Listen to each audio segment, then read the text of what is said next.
Welcome mga kapigeon! Welcome muli sa ating channel. Walang iba kundi ang Dreamers Pigeon TV na kung saan at home ka rito. Salamat muli sa Diyos sa araw na ito sapagkat biniyayaan niya na naman tayo ng lakas ng buhay ng hininga, kaya maging grateful ka at magpasalamat ka. For today's video ay napagkalooban po tayo ng biyaya na bigyan ng magandang linyada, at ito po ay hindi naman natin inihingi kundi ito ay kusang ibinigay.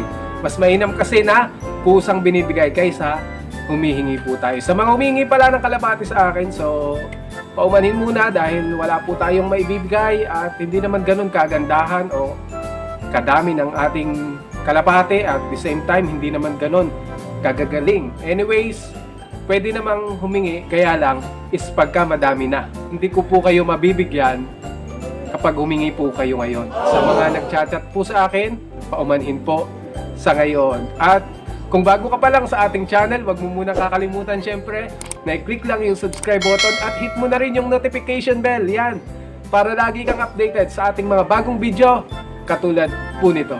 Yun nga mga kapigeon, magandang linyada po ito. Pero bago po ang lahat, muli, shoutout sa lahat ng mga kalapatids, kapigeon po natin, mga nasa ibang bansa man yan, mga mahal po natin sa buhay, mga OFW, saludo po para sa inyo. Ingat po kayo araw-araw. At muli, i-mention ko po yung ating mga kalapatids na sumali sa ating parapol. Nire-recognize ko po sa mga nanalo. Congratulations sa mga 10 nanalo ng 100 load. Maraming salamat sa pagsuporta at patuloy po nating suportahan. Siyempre, ang aking pinsan yan. So, lagi po nyo yung makikita sa aking channel. Pakisupport po yung kanyang channel. Siyempre, ang bata ay may pangarap din naman. So, mga kapigeon, konting suporta lang para po sa kanya. At yun nga mga kapigeon, patuloy na po tayo. Samahan po ninyo ako ngayong araw. Tara!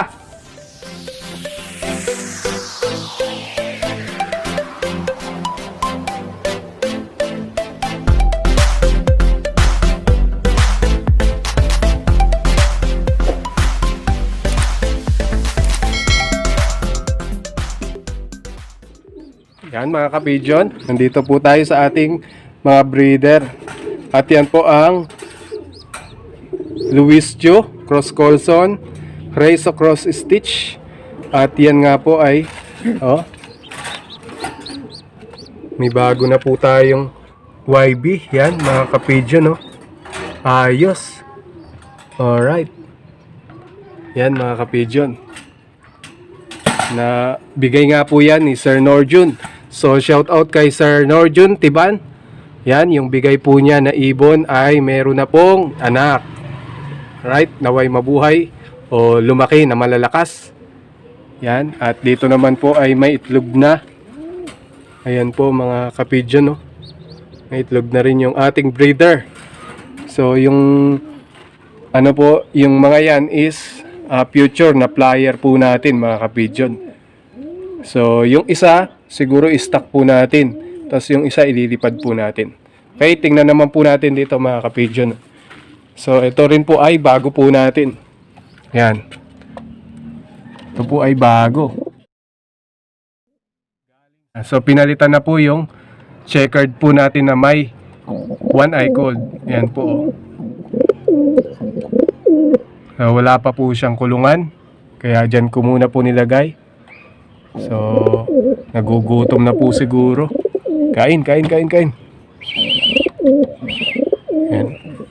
Nagugutom po siguro mga kapigeon, Magandang ibon din po yan, Yan.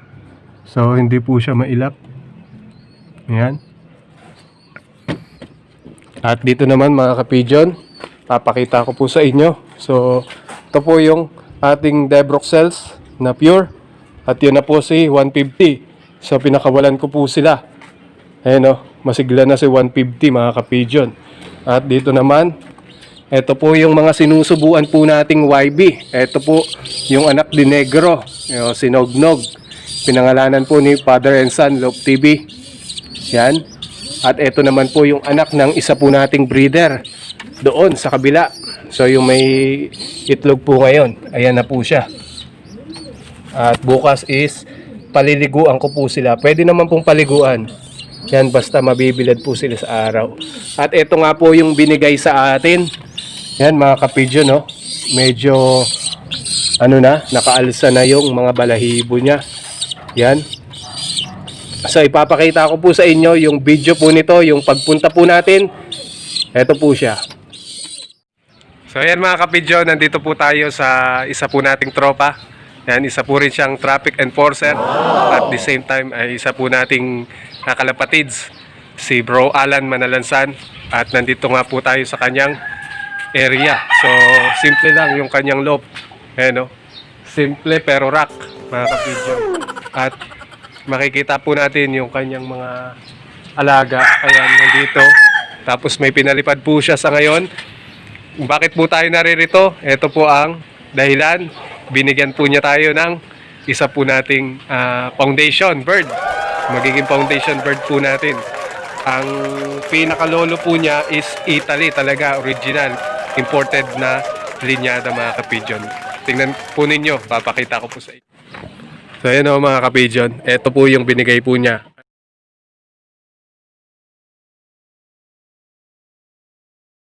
So anak po ng imported na Italy.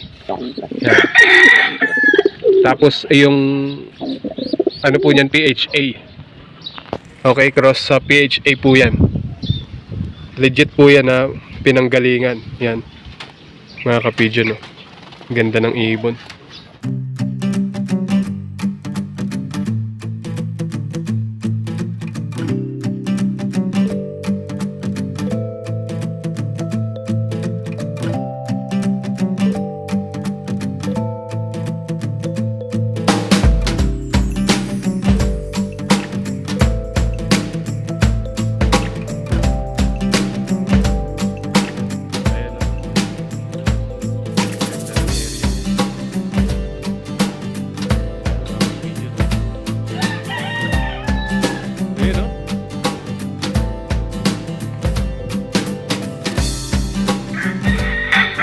So, konti lang yung kanyang ibon pero nabiyayaan po tayo mga kapidyon. Ayun yung tatay. Yun.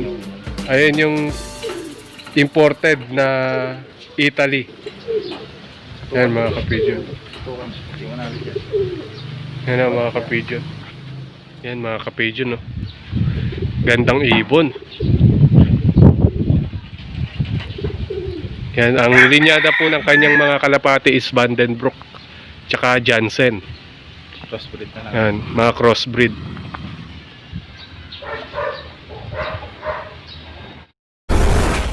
Yun mga kapidyon. So pinapunta po niya tayo sa kanya. Hindi po tayo nanghingi o namilit. Kundi kusa pong loob niyang ibinigay sa atin yung kalapate. Ito nga, itong YB na to mga kapidyon. So dahil nga po tayo ay nagpapasubo ng mga YB, sinusubuan na lang po natin yan. Pagka po ganito nakalaki o maliit pa pong konti rito, is hinihiwalay ko na para hindi masyadong malaspag yung mga breeder po natin. At ayan na nga po yung resulta, oh. Malalaki na mga kapidyon, no. Yan. So gagawin po natin silang mga flyer. Dahil nga po wala tayong flyer sa ngayon, dahil nga po nagkaroon sila ng one eye call, tapos sinakay po natin sa truck. So sinali po natin, kaya lang is talagang ganon. Yung sa training pa lang, at sa first lap pa lang hindi na po nakauwi yung mga ibon natin dahil nga po kagagaling po nila sa sakit. So which is maling action o mali kong ginawa. Ito nga mga kapidyo, no? So future na mga flyer po natin yan. Makikita nyo po yan sa mga susunod na ililipad po natin mga kapidyon. Sa mga sumusubaybay po sa atin, yan, makikita po ninyo ito na nalilipad po sa atin mga kapidyon. Ayan, no? So bukas is, ayan nga po. Yan yung buntot nila, medyo dahil nga po dito po sila nakakulong. So maliit.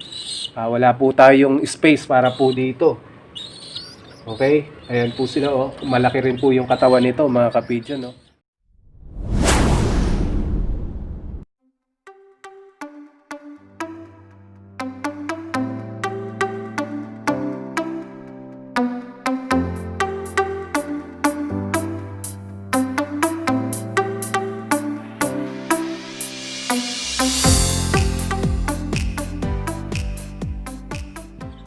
At yun nga mga ka-Pigeon, muli salamat sa inyong panonood at pagsuporta. God bless the pigeon industry. To God be the glory. Ito po ang Dreamers Pigeon TV na nag-iwan ng salita na kung wala ang Diyos, walang kasiyahan ng sinuman. Ingat po sa lahat.